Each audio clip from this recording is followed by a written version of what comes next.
Today is the day that I'm finally putting this LSD swapped gearbox into my daily track car Honda Accord.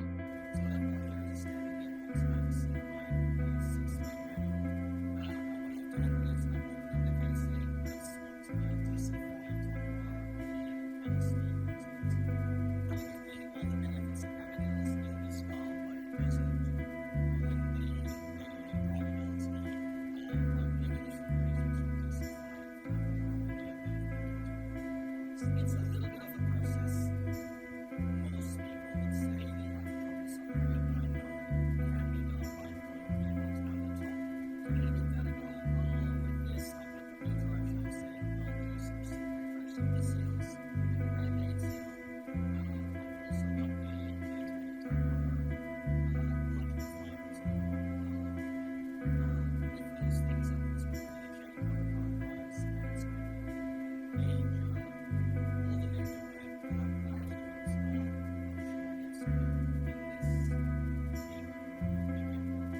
what's going to have to come out.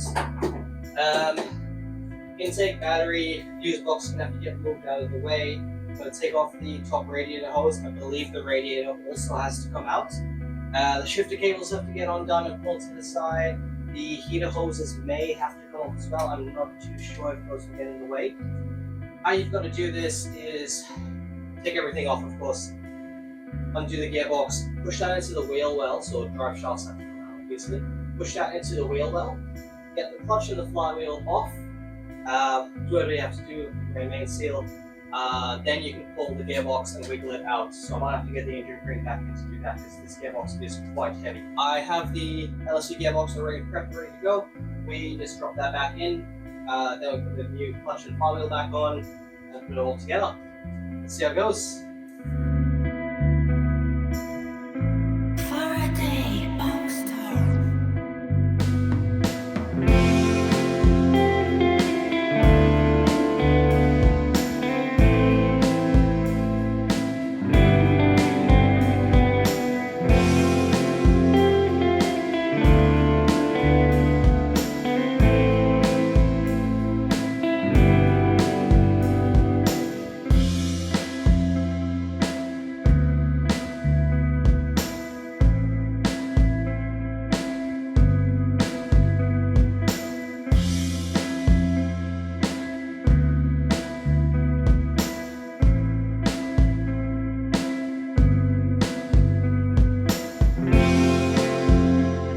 Off the second day of doing this. I only got a couple hours in yesterday. I had some other things to do, but I managed to get one of the drive shafts off.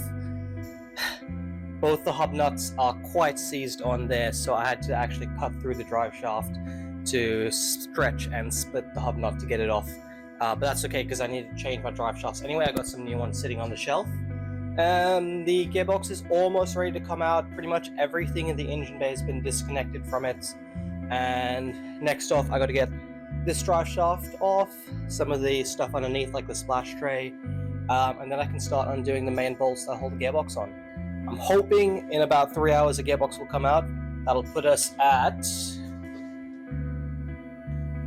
around 2 o'clock. So let's see how I get on with that.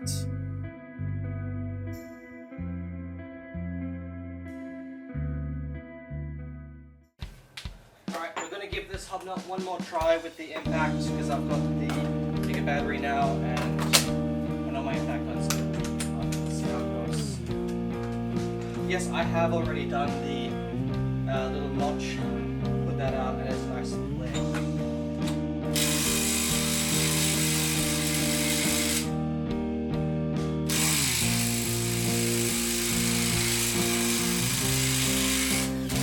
Yes, victory! Alright, that saves me a good half hour of cutting.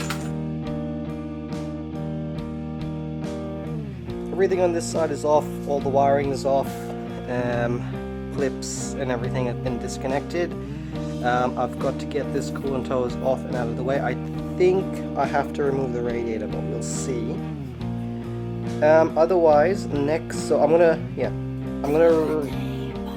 drain the coolant and get this hose off now, and then start undoing the bolts to hold the gearbox in. I think that's pretty much everything.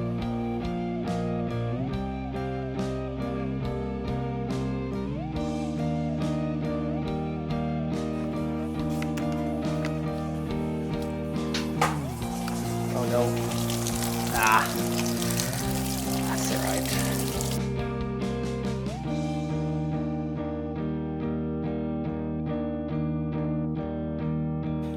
Alright, so I'm looking at all of this now, and there's no way the gearbox is going to fit between here. I'm definitely going to have to remove, I think, unclip and pull some of this wiring out of the way, because that gap is going to make that big in the gearboxes. Hand measurements are horrible, but it's almost twice the width of this gap.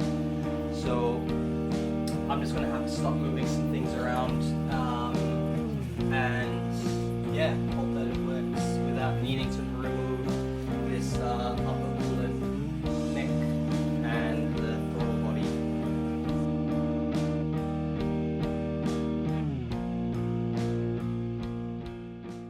So I've got the engine gearbox cross support piece, I don't know what it's called, but it goes here. It bolts the engine onto the gearbox a slightly different way. So I've got that off.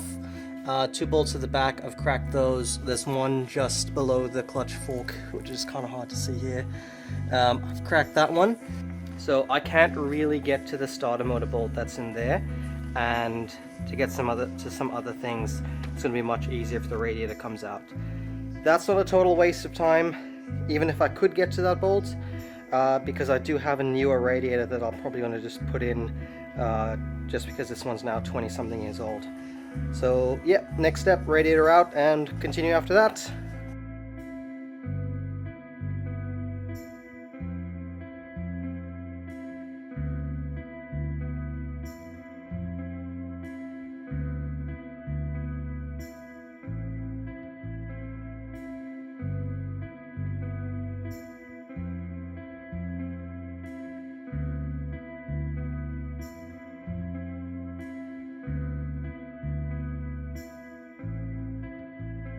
I've managed to get that starter motor bolt. I had to take off the radiator and then get in around the intake manifold support brackets. But it's coming, and that is the last bolt for the gearbox, and then we can start lifting. Everything's been disconnected, all the bolts have been cracked, 1 or 2 of them taken off completely. I'm just gonna go get the gearbox mounts down here. So I'm gonna take those 2 out so they won't get in the way when I pull the gearbox off to the side. After that, it's clutch and flywheel off, then the gearbox comes out, and then I'm going to start cleaning up, changing seals, change the thermostat, and get ready to put the new gearbox back in.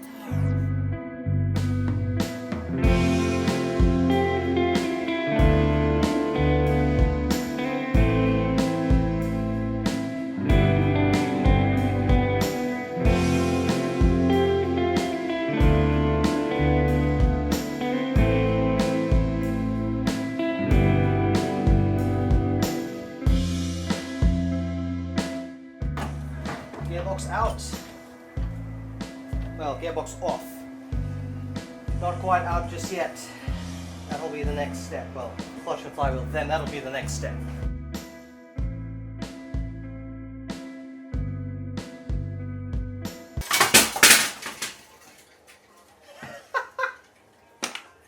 That clutch is gone. Oh, it's a good thing I'm not reusing that because it just went for a bath in the coolant. Love that. Alright. It is 10 to 2. The flywheel clutch is off, the gearbox is in the wheel well. I made a bit of a mess, so I'm just going to do some cleaning up and then get to lifting that out. So not doing too bad for time.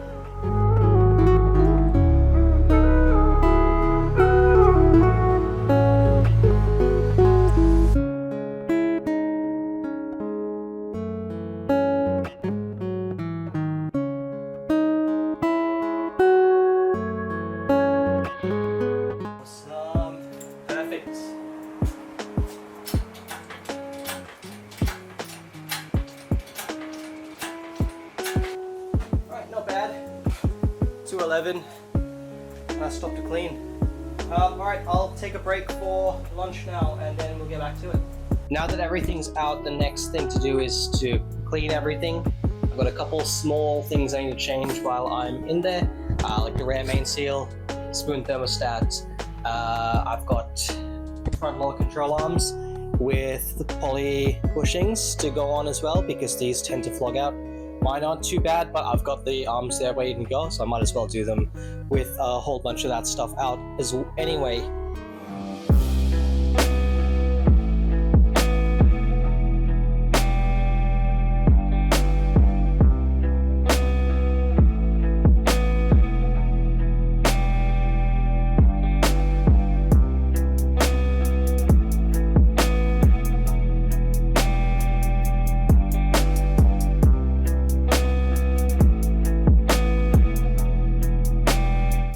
Control arms came out of a parts car that I had. They have the main front lower control arm bushing replaced with poly ones. Common problem on these cars, I'll use the other one to compare.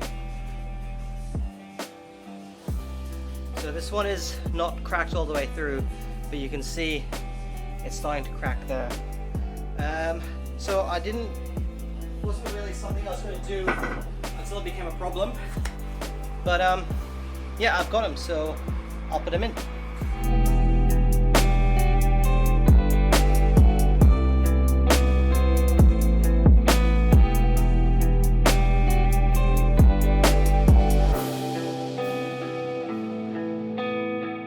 Not sure if this is going to be visible on camera, but I heard a bolt dropped.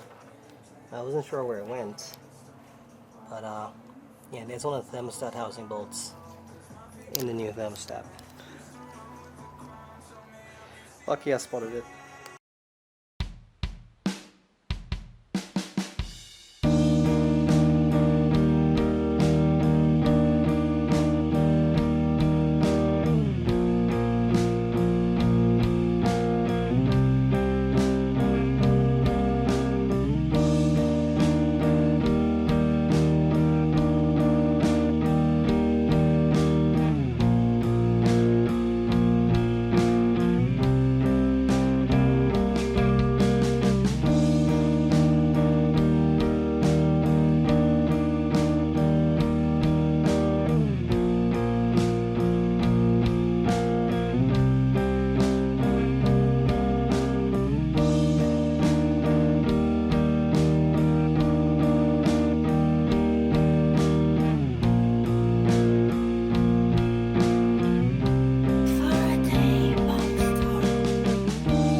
All right, take two. Let's go.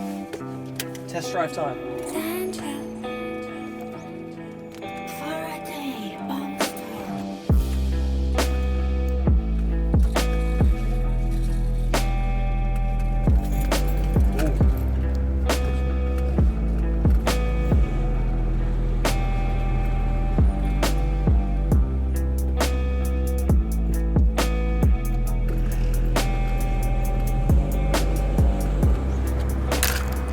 Not gonna work. And that's a wrap for now. The EG's back in the garage because the Accord is going to return to daily duties. The driving footage didn't go according to plan. The tripod just fell over. That car is pretty much done for now. So that's light and flywheel, well, an OEM lighter flywheel, OEM LSD, spoon thermostat, new poly bushings for the lower control arms, swapped the radiator even though I didn't need to. I just had a newer one sitting around. Rear main seal as well while I was in there. The things left for that car: rear camber and toe arms, rear sway bar, needs an alignment pretty bad. I've got headers to install as well. So all of that will get left for another day. It's just time to hit the track with the Accord. I've got a lot planned, hopefully, to do on the EG this year. Just some quality of life improvements, put power steering back into it, maybe get the fans working, and just drive it as well. Other things to look forward to: I've got some K24s sitting around that I have some plans for. I'm hoping I can get that done. And I've got a couple other cars that I'm interested in that I'm hoping to bring in here. So thank you for watching.